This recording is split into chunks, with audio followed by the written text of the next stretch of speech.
What's up, YouTube? We're here doing some cardio, the weekly GPP, and I want to talk about why it's important. Not necessarily because cardio is going to get you shredded and all that regular bullshit you hear. 16 seconds in, we cussing. Never going to get monetized. So point being, the reason cardio is important for lifters is not the same reason it's important for the average gym bro. And the reason for that is pretty simple. For starters, the cardio we do here in the gym isn't supposed to tax you for days on end. And the cardio you're choosing isn't supposed to be something that's gonna destroy you physically or you can't lift the next day. You probably heard the term general physical preparedness at least once in your life, right? And essentially, you wanna be able to do cardio at a steady state for 30 to 40 minutes, something reasonable, at an RP6, which is like when you can still talk and do stuff like I'm talking right now. A little out of breath, that's fine, but nothing crazy high intensity.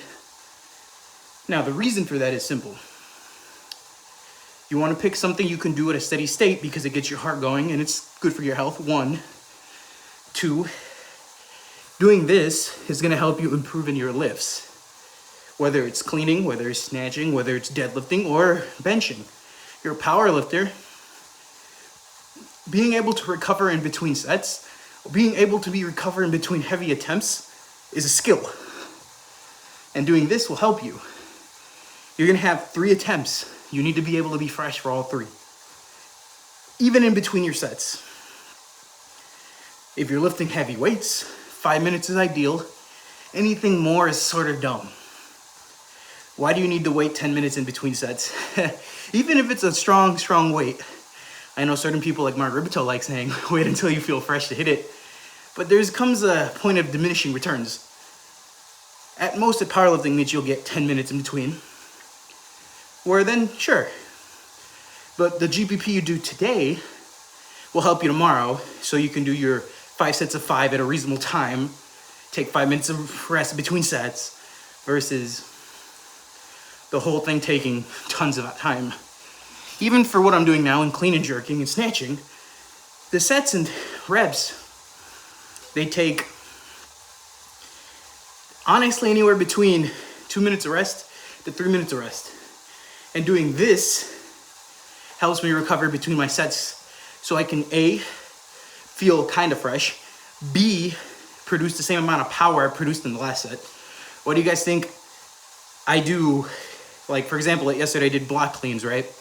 2 sets of 6 with 2 minutes of rest in between sets, but I PR'd 185 because I have this here in the gym where I'm constantly having this, or having 2 minutes in between is enough for a recovery rate.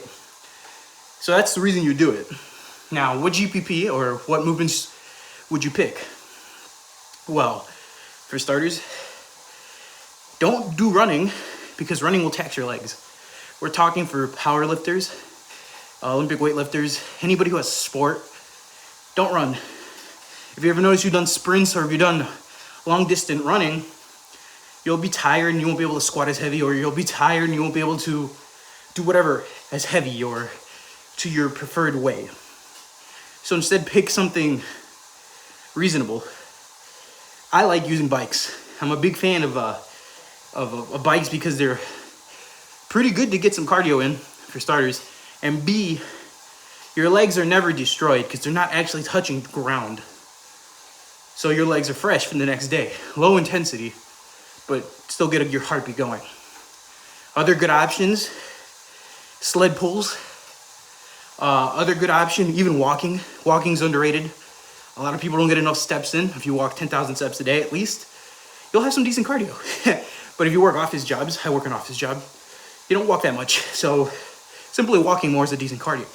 I highly suggest against HIIT training, high intensity training, because it will be physically destroyed for a couple days. And again, we're training, we're not trying to get destroyed. There's a difference between exercise and training. Exercise is get a sweat and feel like you worked out.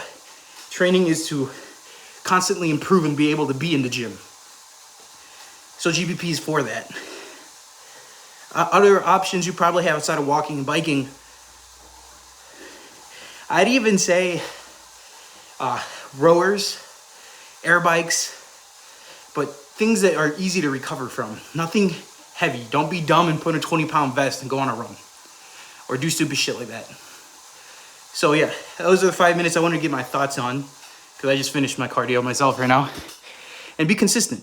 Make sure you hit this stuff at least once a week, twice a week, in between all the rest of the training.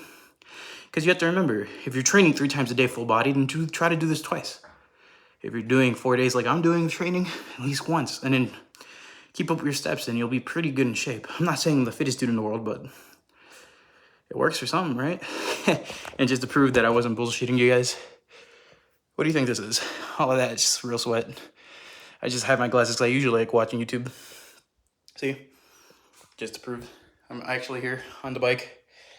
And just did 30 minutes and 24 seconds. So yeah. That's all I gotta say. So peace. Look at that. Look at that trap, bro. It's all the steroids I use. My ass. It's just all the pulling I do. Anyways, thanks for watching the video.